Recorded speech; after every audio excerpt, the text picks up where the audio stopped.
Mr. Moderator, Excellencies, distinguished delegates, ladies and gentlemen, indeed it's a great pleasure for me to be speaking here today, and I wish to thank the governments of Australia and India, particularly the Department of Foreign Affairs and Trade and the Ministry of External Affairs, as well as Perth US Asia Center and the India Foundation for kindly hosting the 7th Indian Ocean Conference and the invitation, as well as the warm hospitality extended to me and my delegation.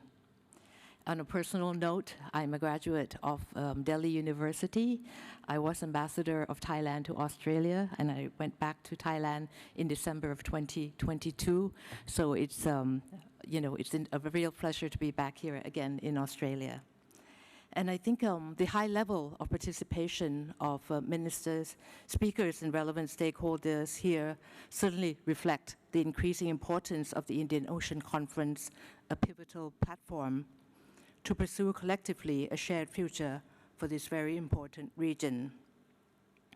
I think since the establishment at the IOC, the maritime domain has undergone rapid transformations, presenting us with a spectrum of challenges shared throughout the 2 days of our discussions: ongoing geopolitical tensions, fragmentation, economic uncertainties, technological disruption, regional hotspots, continuous challenges from climate change and environmental unsustainability. Consequently, many countries have identified their focus and intensified their energies and efforts to this expansive maritime territory. I think within this dynamic context, shaped by these challenges and our collaborative efforts, so much that we hear throughout the sessions, collaboration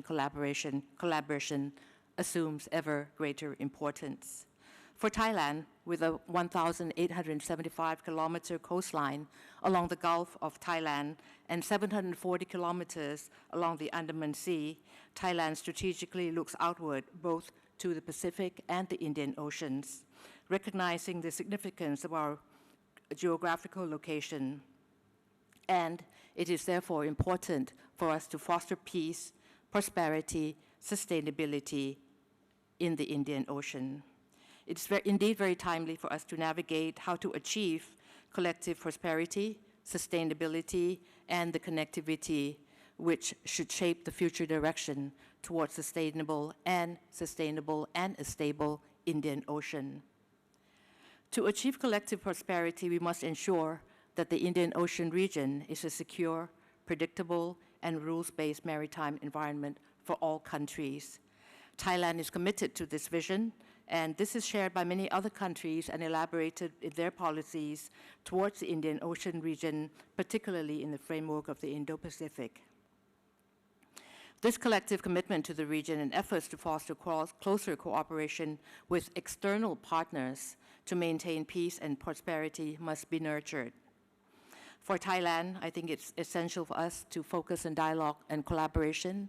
As the founding member of ASEAN, to us, the fundamental principles of ASEAN, as outlined in the Bangkok Declaration, the 1976 Treaty of Amity and Cooperation in Southeast Asia, or TAC, the ASEAN Charter, and the ASEAN Outlook on Indo-Pacific, is indeed relevant. We certainly appreciate views mentioned throughout the conference in support of ASEAN centrality and the ASEAN-led processes. These fundamental principles for us have served us since the establishment of ASEAN and have contributed significantly to the enduring peace in our region. And of course, we see opportunities, new initiatives, such as the Indo-Pacific Oceans Initiative, as an important framework for cooperation and future maritime domain, and we hope to participate actively soon. The holistic approach has launched for us in Thailand the implementation of the 2023 to 2027 National Maritime Security Plan, focusing on security and economic development, aiming to safeguard sovereignty, marine authority, maritime rights, while also promoting and facilitating sustainable growth of the marine economy. And of course, on that, the blue economy becomes an important and integral part of this development strategy to enhance peace and stability We recently hosted the 7th IONS in December, and that was also a theme that was reflected in that symposium. And we are also committed in other relevant multilateral cooperation frameworks, including the IORA, BIMSTEC, of which we are members. And as we look out to the Pacific Islands Forum, we are also actively engaging in that forum. And together, we will work with the dialogue partners in promoting blue economy in areas of sustainable use of maritime resources, particularly in maritime tourism, maritime connectivity, and sustainable fisheries that contribute to sustainable development in the Indian Oceans. And in this part, we recognize that the role and importance of local communities must not be overlooked as we manage ocean resources sustainably and equitably. Through capacity building programs and building and promoting sustainable tourism, ecotourism in coastal areas will be very important, as these initiatives empower locals economically while raising awareness of their vital role in marine conservation. On sustainability, our oceans and their biodiversity are facing unprecedented challenges from overfishing, marine pollution, unsustainable use of marine resources. And we will continue to uphold sustainable development as a way forward, and this commitment to sustainable development is already mainstream in our national strategy. We will work in the ASEAN framework as we have been designated the ASEAN Coordinator on Sustainable Development since 2016, and we work with the United Nations on seeking to implement the complementarities between the ASEAN and UN SDGs.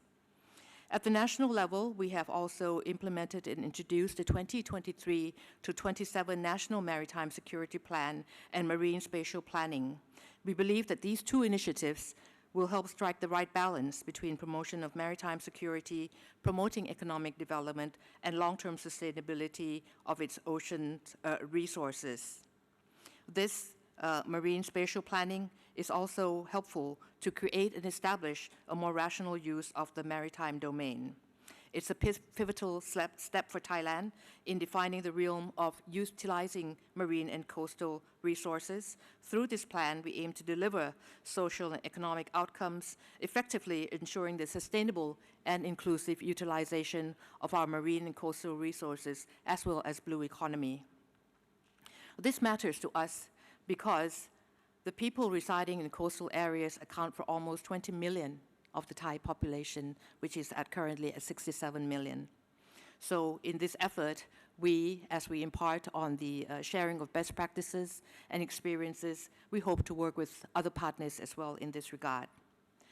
Other challenges that we face in ocean-related sustainability areas, we implement the measures. We are trying at our best. Over the years, progress has been made on marine protected areas and marine conservation zones, sustainability of fisheries, and of course the challenges of marine debris, particularly the marine plastic litter, which needs our immediate attention. We have a roadmap on plastic waste management, 2018 to 2030, as a priority. And in that light, we are an advocate of the bio-circular green economy model. It's a key strategy for transitioning Thailand into a sustainably value-based and innovation-driven economy through technologies and innovations. So we do believe that sustainability and green economy must go hand in hand. Having said that, being a country which earns a lot of income from tourism, we do promote sustainable tourism and capacity building together through our development programs, cooperation programs with the Indian Ocean small island states, and we do welcome your continuous participation in those. On connectivity, we believe the power of enhanced maritime connectivity to drive economic growth, foster collaboration, and strengthen the bonds are very important. And in this light, with the current government in place in September, the government of Prime Minister Sethar Thavisin has introduced the Land Bridge project to realize this new era of economic growth and global collaboration. And this was kindly mentioned by the Honorable President of Sri Lanka yesterday. The strategic location in Southeast Asia the transportation network in Thailand has been developed and connects us to our neighboring countries, including southern China. The land bridge project would position Thailand as a gateway for regional imports and exports, facilitating trade to the west and to the east by being strategically situated in southern Thailand from Ranong to Chumphon provinces, designed with one port, two sides concept, comprising ports on the west side facing the Indian Ocean and the east side facing the Pacific Ocean. These two ports are linked by a railway and a motorway covering less than 90 kilometers. This geographical advantage would link the two major oceans as a pivotal gateway for regional trade and reduce the congestions in the Malacca Strait. With rising consumption demands, the land bridge can offer an efficient solution, reducing distance, time, and cost. Thailand, we are also a current chair of the BIMSTEC initiative and the lead country in connectivity sector. Guided by a 10-year strategy, we have serious interest in both land and maritime connectivity, in infrastructure and transportation, which would help us promote regional economic growth. We have ASEAN and ACMEX connectivity plans, and we see these as reinforcing infrastructure platforms. And for Thailand, it's a priority also to see and port connections to facilitate maritime transport between member countries and navigation around the Bay of Bengal based on the agreement on maritime transport cooperation expected to be signed during the forthcoming 6th BIMSTEC leaders meeting this year.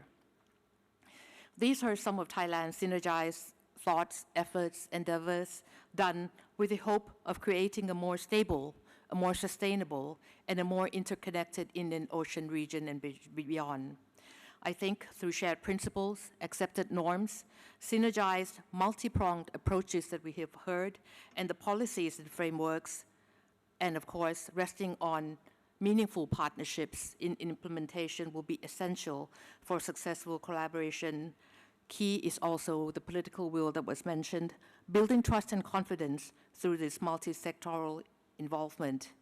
Just a food for thought, in addition to the sports that was mentioned, activity, I thought, why don't we have an Indian Ocean Conference Youth Forum, which could replicate the member states and stakeholders that are present here in this Indian Ocean Conference. But if you can involve the youth and the younger generations, this might provide another form of connectivity through our generations to come as we preserve the interests of the Indian Ocean for our shared prosperity and the future sustainability. Thank you very much. Khap khun ka.